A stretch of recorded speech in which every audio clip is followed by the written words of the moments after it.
Le premier temps fort de la semaine s'est déroulé au Sénat.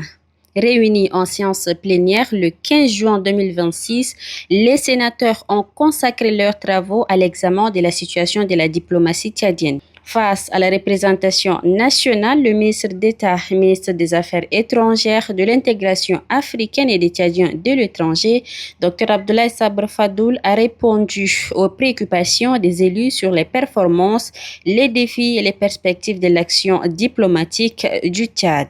À l'initiative de la sénatrice Mariam Ahmad Demil, plusieurs questions ont été soulevées concernant le fonctionnement des missions diplomatiques, la protection des ressortissants tchadiens à l'étranger ainsi que le positionnement du Tchad dans les grands dossiers internationaux. Ainsi, dans son intervention, le chef de la diplomatie tchadienne a présenté un bilan détaillé des actions engagées depuis sa prise de fonction.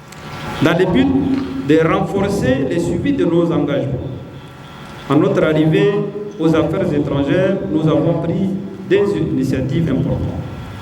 D'abord, nous avons constitué une équipe qui travaille depuis plusieurs mois à faire un inventaire exhaustif des instruments juridiques internationaux dans lesquels le Tchad est engagé.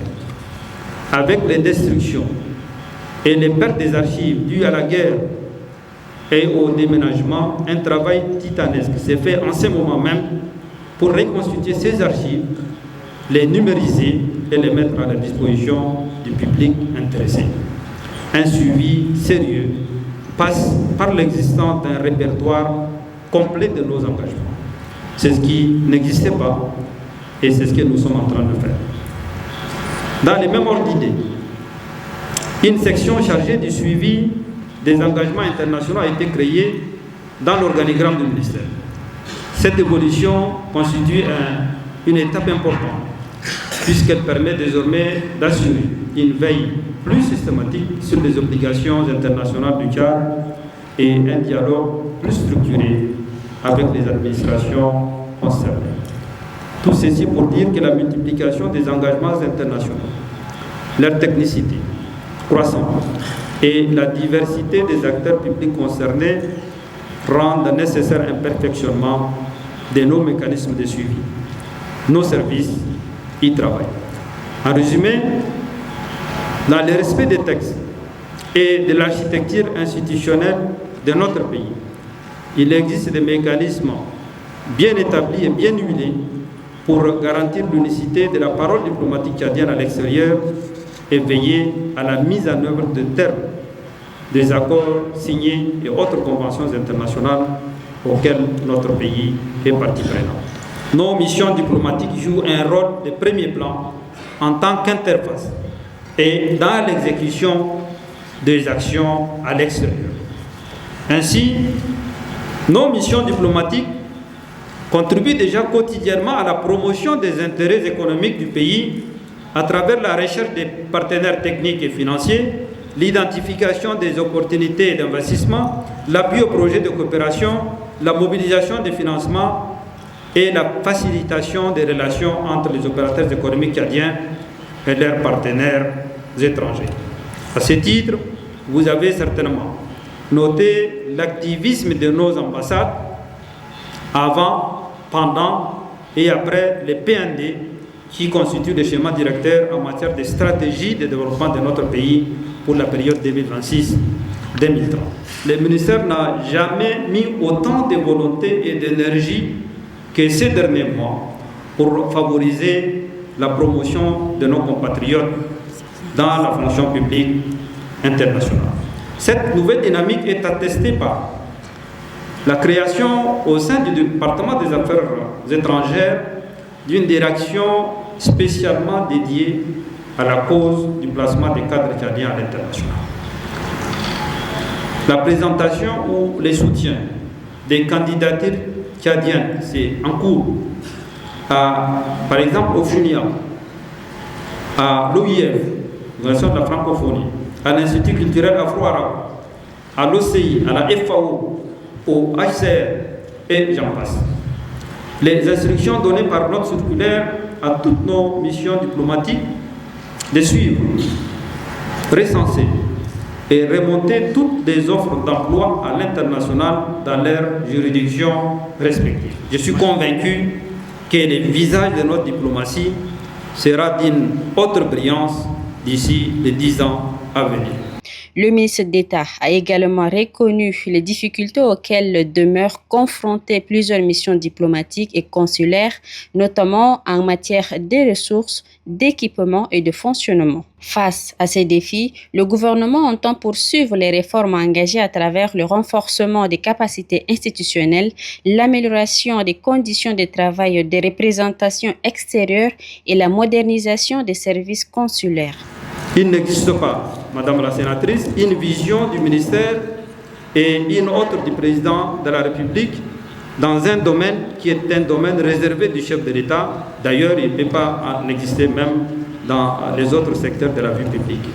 Donc, je vous rassure qu'une vision existe, que cette vision est une et indivisible et elle est clairement établie par l'échantillon 11 qui instruit de renforcer le rayonnement international du Tchad à l'étranger et de faire de la diaspora un véritable levier de développement. Les services centraux et extérieurs du ministère en charge des affaires étrangères œuvrent pour concrétiser cette orientation programmatique du chef de l'État. Pour ce faire, et dans la continuité des actions menées par nos prédécesseurs, et conformément à la feuille de route définie par le président de la République, mon équipe et moi, nous nous attelons quotidiennement et dans toutes les enceintes internationales à porter la voix du Tchad, à promouvoir et défendre ses intérêts, à diversifier et approfondir ses relations bilatérales dans tous les continents et à soutenir les candidatures tchadiennes au sein des instances multilatérales.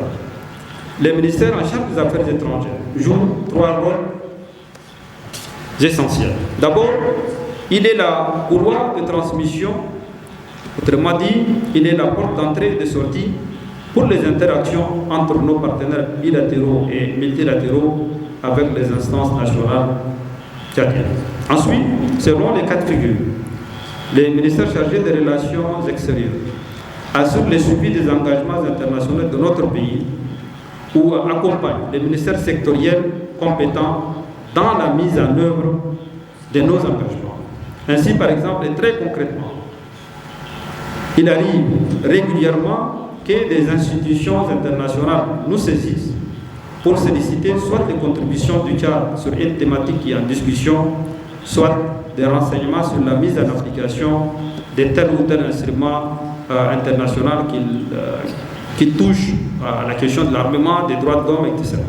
Il revient, dans ces cas, au ministère des Affaires étrangères d'acheminer cette saisie à son destinataire et de veiller à ce que les réponses attendues soient préparées et transmises dans les délais requis. Enfin, en fonction des enjeux présents dans une rencontre internationale qui concerne un ministère sectoriel en particulier, des cadres du ministère des Affaires étrangères peuvent être intégrés dans la délégation officielle pour lui prêter main forte. En tout état de cause, à côté des services centraux du ministère, nos missions diplomatiques et consulaires à l'étranger assurent les aspects logistiques, protocolaires, parfois diplomatiques, en matière de gestion de l'ensemble des relations de notre pays avec l'extérieur. Au terme de cet exercice de redevabilité, Dr Abdoulaye Sabr Fadoul a réaffirmé la volonté des autorités de faire de la diplomatie un levier essentiel du développement, de l'influence internationale et de la protection des intérêts du Tchad. La diplomatie tchadienne s'est également illustrée cette semaine sur le terrain de la coopération sanitaire internationale. Représentant le président de la République, le ministre d'État Dr Abdoulaye Sabr Fadoul a participé à une réunion virtuelle de très haut niveau consacrée à la lutte contre l'épidémie des maladies à virus Ebola. Aux côtés du ministre de la Santé publique et de la Prévention, Dr Abdelmadjid Abderrahim, il a pris part aux échanges réunissant plusieurs chefs d'État, responsables gouvernementaux africains et partenaires internationaux. L'objectif de cette rencontre était de renforcer la solidarité africaine et internationale envers les pays les plus affectés, notamment la République démocratique du Congo et la République d'Ouganda.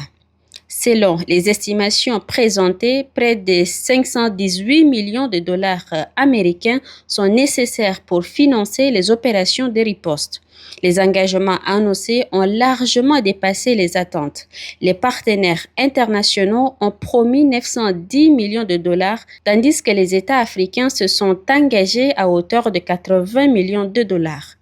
Président en exercice de l'Union africaine, le président burundais Evariste Ndayishimiye a appelé à transformer rapidement ses promesses en actions concrètes afin de renforcer la capacité collective du continent à faire face aux urgences sanitaires. Aussi, la semaine diplomatique a été marquée par le renforcement du dialogue entre N'Djamena et le Caire. Le ministre d'État, Dr Abdoulaye Sabour Fadoul, a reçu en audience l'ambassadeur de la République arabe d'Égypte au Tchad, son Excellence Taïk Youssef.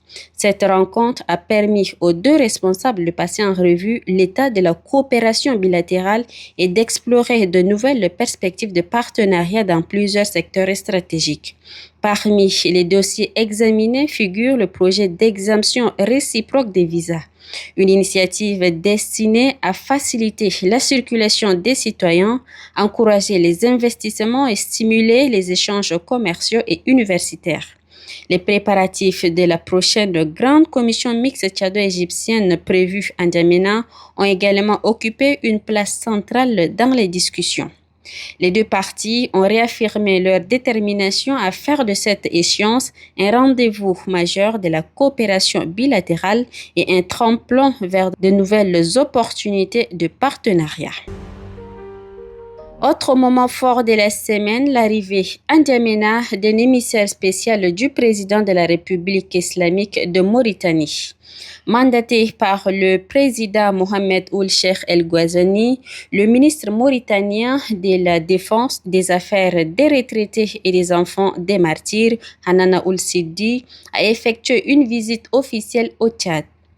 Accueilli à l'aéroport international Hassan Diamouz par la ministre déléguée auprès du ministre d'État, Mme Fatime Aldine Garfa, l'émissaire mauritanien était porteur des messages personnels destinés au maréchal Mahamat Idriss Déby Itno. Cette visite traduit l'excellence des relations historiques et fraternelles qui unissent les deux pays ainsi que leur volonté commune de renforcer davantage leur coopération. Point culminant de cette mission, l'audience accordée par le président de la République du Tchad à l'envoyé spécial mauritanien pour la transmission officielle du message de son homologue. Une démarche diplomatique qui illustre la vitalité du partenariat tchado-mauritanien et la convergence de vues des deux capitales sur les défis régionaux.